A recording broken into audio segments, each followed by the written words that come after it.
F-16 fighter jets are one step closer to arriving in the Ukraine war, as F-16 training is reportedly underway. Although the jet has been requested for months, NATO and the West have been reluctant to donate jets to Ukraine so far. Ukraine considers the jet a key to smashing the Russian forces and driving them out of Ukraine. But it presents new challenges to Ukrainian fighter pilots trained on older Soviet equipment and tactics. Keep watching to find out how NATO trains for F-16s and how Ukraine can do the same in a fraction of the time.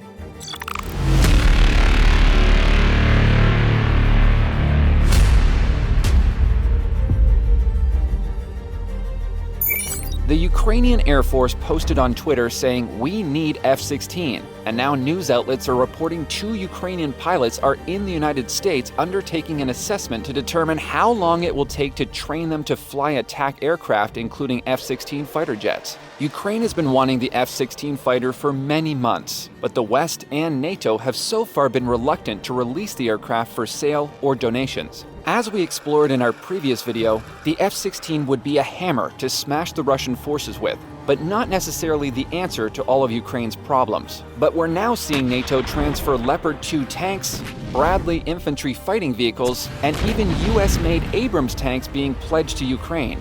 So we could speculate that more and more weaponry will find its way to the front lines in the coming months. However, the F-16 and other NATO jets have one major issue in Ukraine. Do you think it's a lack of stealth? No, the biggest issue right now is that they're not Soviet legacy equipment, which you might think is a good thing, but it presents a new set of challenges. Ukraine has a fleet of potent jet aircraft, ranging from the Su-25 Frogfoot for ground attack to the MiG-29 Fulcrum and Su-27 Flanker for attack and air defense missions. Their pilots have gained massive experience in the war against Russia, but are trained to use legacy Soviet equipment, and up until this war, also Soviet tactics and doctrines, which means that training pilots on a new Western jet will take some time. This is the first time Ukrainian pilots have been sent to the United States to have their abilities evaluated by American military trainers. Authorities stated that the research has 2 goals: to improve pilot skills and to determine how long a proper training program might take. The initiative is about measuring their talents as pilots so that we can better advise them on how to employ the capabilities we have given them, an administration official explained. These officials stated to NBC News that the pilots would be using a simulator that can simulate flying different types of aircraft, and they emphasized that there had been no updates on the United States' decision to provide F-16s to Ukraine. The officer, Colin Call, told the House Armed Services Committee that neither the United States nor its allies and partners had made the decision to provide F-16s. He also stated that the United States has not begun training on F-16s and that the delivery timeline for F-16s is basically the same as the training timeline, which is approximately 18 months. Some U.S. defense sources have stated that based on the pilot's past experience and understanding of fighter aircraft, the training might be reduced to 6 to 9 months.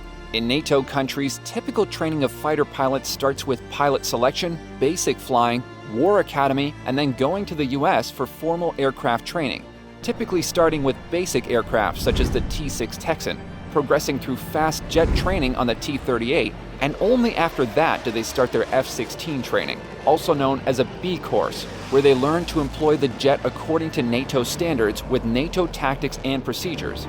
However, a large portion of tactical training and certification usually happens when student pilots return to their home countries and fly with their squadrons. This is a luxury Ukraine won't have, as they return to a nation at war, and every sortie could be a combat sortie. Traditional transition courses could be an answer to the urgency of having pilots trained, as they are compressed courses that build on the student's previous experience, but it's still many months of training.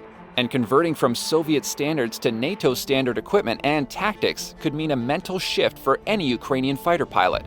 According to American and Western officials, Ukrainian officials have notified the US and other allies that they have less than 20 pilots ready to travel to the US to train on F-16s, but have approximately 30 who may be trained shortly.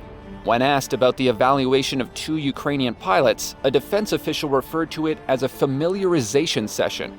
Ukrainian President Volodymyr Zelensky has repeatedly requested F-16s from the United States, but President Joe Biden has so far refused. In an interview with ABC News last month, Biden stated that Ukraine does not require F-16s at this time, citing guidance from the U.S. military. Biden also told reporters last week that he discussed F-16s with Zelensky during his February 20th visit to Kiev, but he would not elaborate. The U.S. Air Force estimates that Ukraine will require between 50 and 80 F-16s to replace its current Air Force. It would take 3 to 6 years for the United States to deploy newly made aircraft to Ukraine, with a somewhat shorter timeline of 18 to 24 months if the United States provided reconditioned older model F-16s. However, given the long timeline for delivery and training on F-16s, the high cost, and the large Russian Air Force already assembling aircraft across the border from Ukraine, some U.S. military leaders recommend focusing on weapons and equipment that Ukraine can use right away, such as air defense systems. Even with our best efforts, it will take months to get Ukrainians flying F-16s. They're beating the Russian Air Force with air defenses, so why would we alter tactics now? Remarked a senior U.S. defense official. How fast do you think pilots with combat experience can transition from MiGs to NATO F-16s? Let us know in the comments below, and subscribe to stay updated on the evolving events in the world and Ukraine. In bello, in war.